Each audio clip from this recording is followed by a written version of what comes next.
Hello friends, today we are going to discuss the role of surgical embolectomy and catheter directed embolectomy in the treatment of pulmonary embolism. Both surgical embolectomy and catheter based embolectomy aim to remove obstructive embolus in the pulmonary artery, thereby improving hemodynamics and to rapidly decrease right ventricular strain and to prevent death due to massive and submassive pulmonary embolism when medical therapy has failed or is contraindicated. Now we will go through the indications of surgical and catheter directed embolectomy. Number 1, massive pulmonary embolism with shock or persistent hypotension when thrombolytic therapy has already failed or is contraindicated. Number 2, submassive pulmonary embolism when there is a severe RV dysfunction despite of adequate anticoagulation therapy. Number 3, when there is contraindication to thrombolytic therapy, recent history of trauma, surgery, or intracranial bleed. Number 4, when patient develop cardiac arrest due to pulmonary embolism. Number 5, when there is a free floating right atrial or right ventricle thrombus, as it poses a high risk for embolization, means direct surgical removal is advised. Now coming to techniques. Coming to catheter based embolectomy first. It is minimally invasive procedure. It is done via percutaneous intervention. It is done to fragment and suction the clot that is present in a pulmonary artery. So what are the advantages? It is less invasive than open surgery. It has less chances of bleeding. And what are the disadvantages?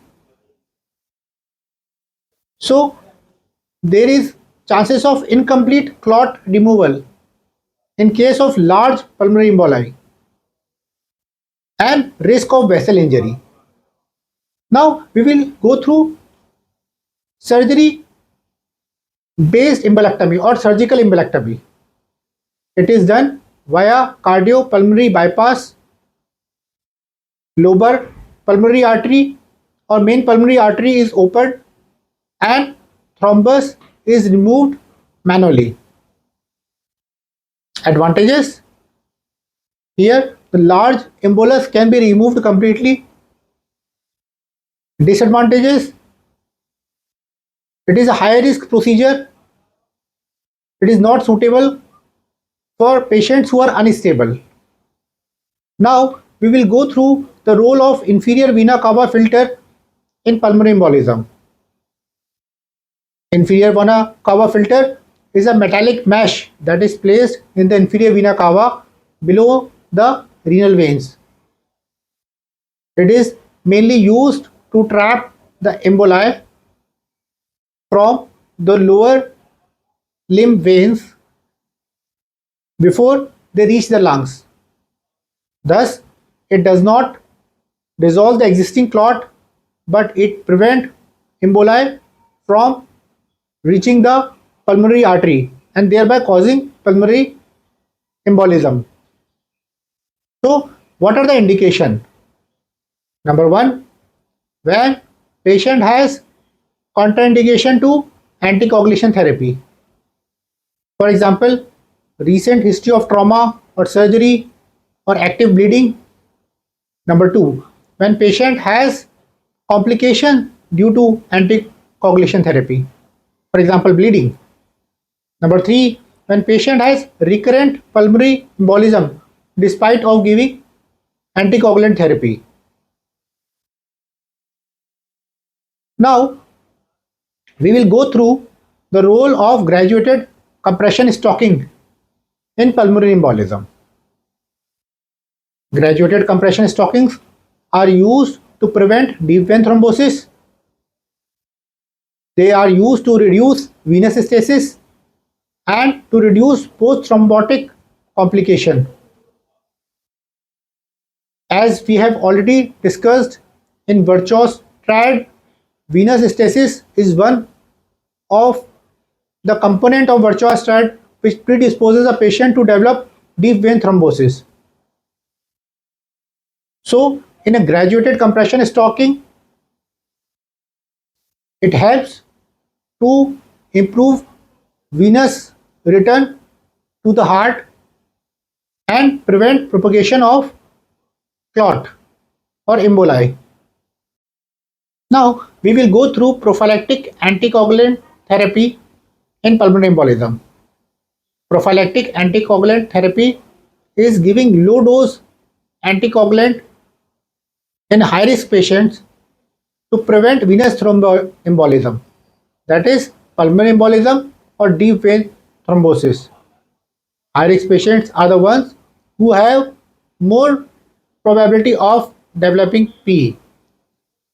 For example, medically unstable patient. Number 2, post-op patients. Number 3, hospitalized patients. So, what all drugs can we use? Number 1, unfractionated heparin, LMWX. It can be given at the dosage of 40 milligram subcutaneous once a day. Second, conventional heparin.